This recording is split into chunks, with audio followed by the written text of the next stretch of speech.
How's it going, guys? This is eric-pierre here for another Behind the Sets. Yeah, I know there's a long stretch of time between every Behind the Sets, but hopefully I should be able to make more content soon because I'm on summer vacation. I've been on summer vacation for about, well, a bit less than a week, but now since I'm on summer vacation, I'll try to edit more videos for you guys because I have a lot in store for what's left of 2016. But yeah, so this is a new Behind the Sets. A lot of people will have already seen the set that I'm about to show in this video if you follow me on Twitter.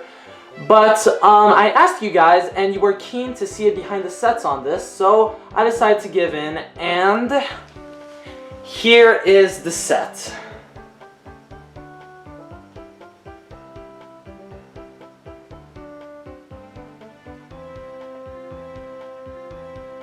So yes, this set I call Tidmouth. Well, basically I'm calling it Tidmouth because I also asked you guys on Twitter, what Sodor location does this look like to you? And a lot of people ready to say Tidmouth.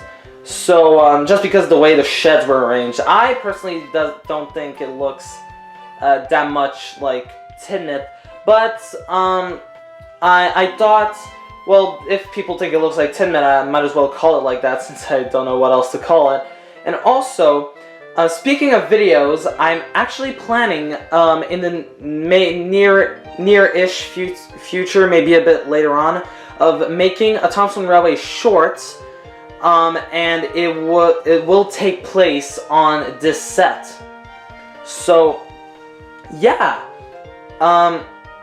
So I imagine this maybe like a Tidmouth back like in the early 20s, maybe like 1923, since Henry and Gordon are over there. But yeah, let's just dive into the set. So first of all, let's go with the simplest. Let's go with this siding over here. So this siding is basically nothing. Yeah, like it's basically nothing. Because the reason at first why I made this set was for the Thompson Tank Engine Community remake of Gordon and the Famous Visitor. Basically, this set is meant to be the scene where Gordon is talking with Duck and Thomas, like just complaining, like, oh, like why is he so famous? He's famouser than me, stuff like that. Yeah.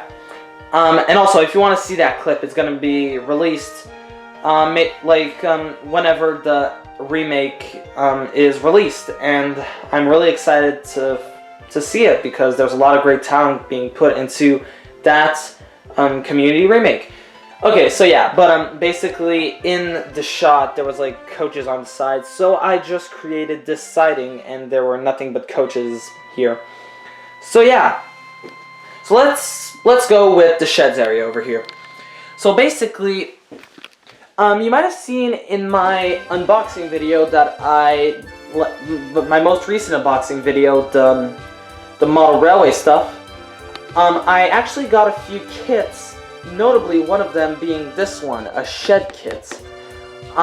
This is like basically a cardboard kit that was pre-cut to shape, pre-printed, like all I had to do was glue it all together.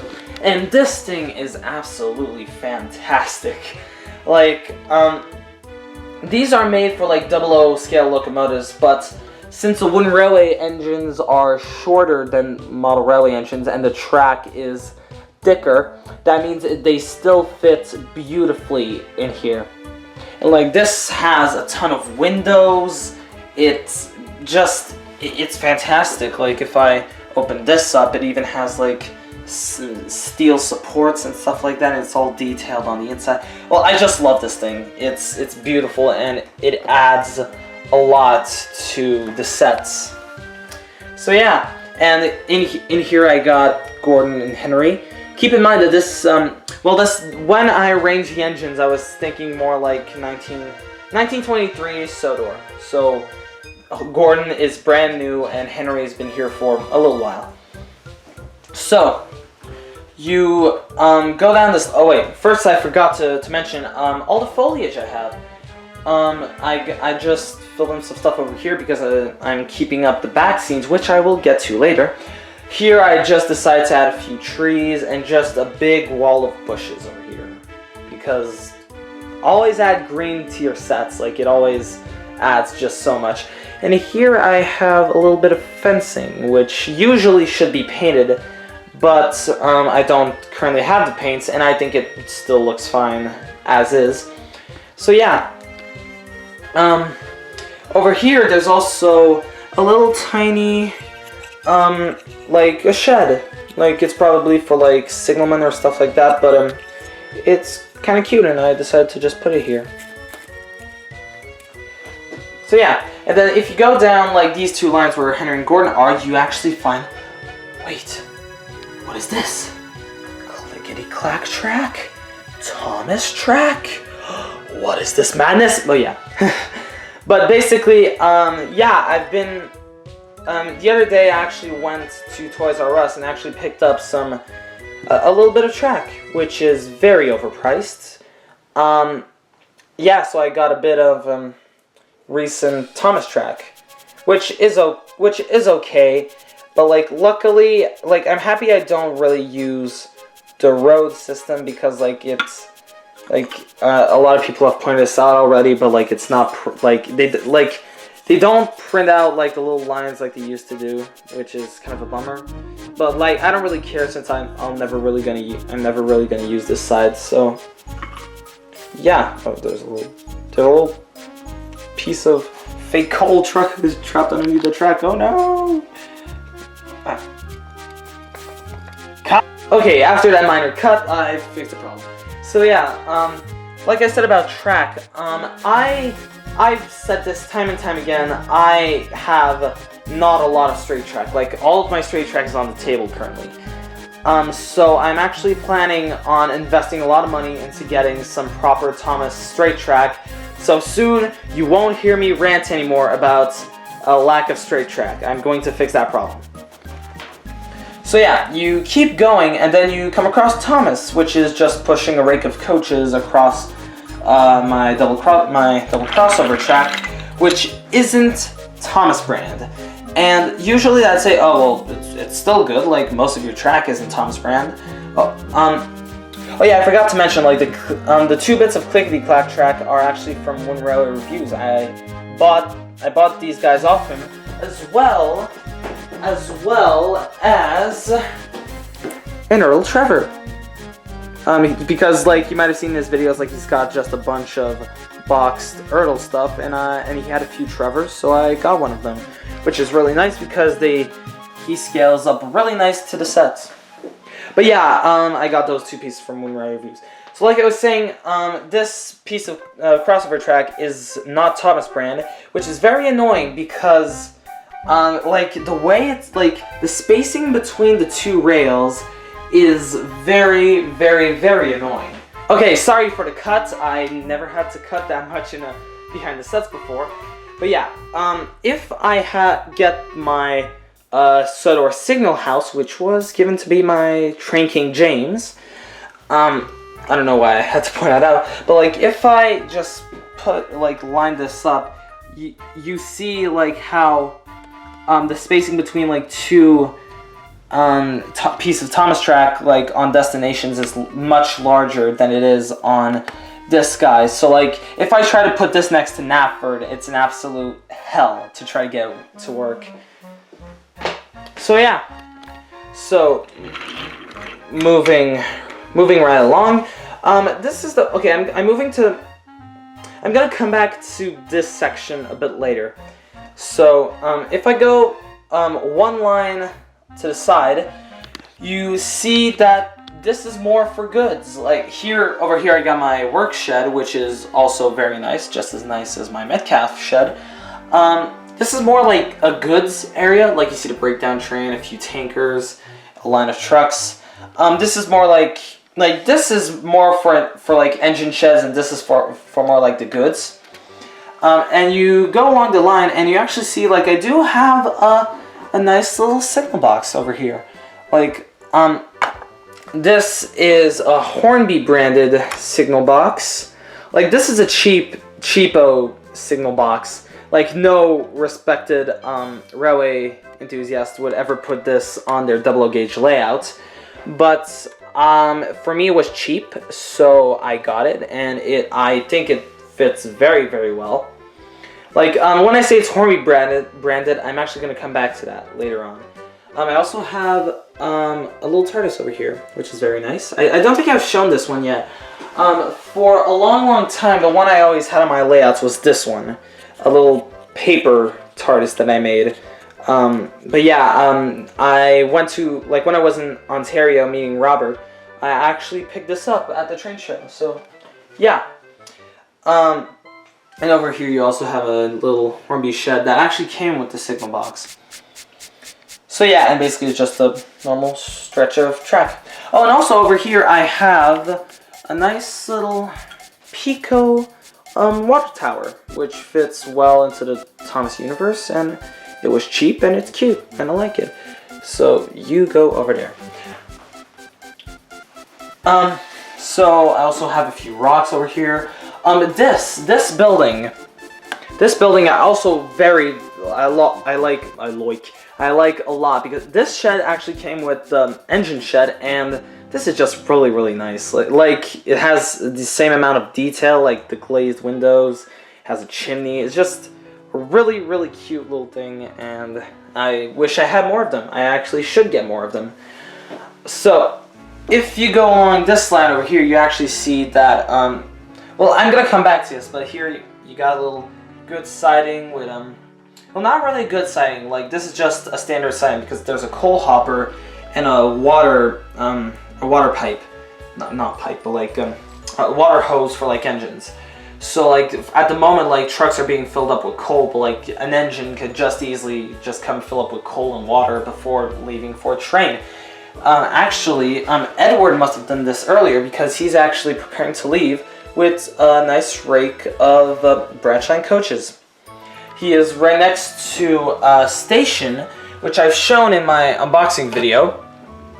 It is Hornby Scaledale. It's Hornby Scaledale Great Northern style station building. And you may in Hornby Hobbies. And you may be wondering, like I said earlier, that my signal box was Hornby, and I just said that that's Hornby Scaledale. What's the difference? Well, the difference is, like, if I take like this thing, like this signal box, like you see that it looks like it's made with cheapo plastic. They're like, you have, and also this, like the decals, like you gotta stick them on yourself, and it's just kind of cheaper thing for, like, because Hornby is very much like a beginner's railway. As for, like, for example, like this Scaledale TARDIS is basically, it's made out of resin. Like, it's solid, like it's very solid, and it's very well detailed. Because like with Scaledale, you can really get in there and get the smaller details. Like if I get the station again, you can actually see like the brick texture, and like everything is beautifully textured and everything. So it's, yeah, like the Scaledale is basically very, like, much superior. Like that's something you'd see on an actual layout. So yeah, and the platform is Pico. So right next to the station, you also have the special engine shed with a visitor that seems to be in there. Okay. But yeah, also if you go down over here, you have, well, I used the Hornby goods shed, but yeah, basically I just felt like putting it there. It just seemed nice going with all my other sheds. But this is a bit that I'm very, very proud of, because as you can see, behind everything there's like this retaining wall, which was also a Metcalf kit, and so is this bridge over here. Like, this is a railroad bridge. And basically, like, you might have seen with my last set, like the junction or whatever, I think I called the mainline junction, something like that. But basically, like, it started with a Henry's tunnel, but the problem with that Henry's tunnel is that it was stuck right up against the wall. So basically, I couldn't have like long trains coming out of the tunnel and going into the place. But here, what I've done with this one is that it's not very close to the wall. So that gives me space behind the bridge. And that means that if I put the camera down real quick, and for instance, I just grab let's say 2016 Oliver, and I go behind here, and then wait, and there he goes. It just comes out of the tunnel.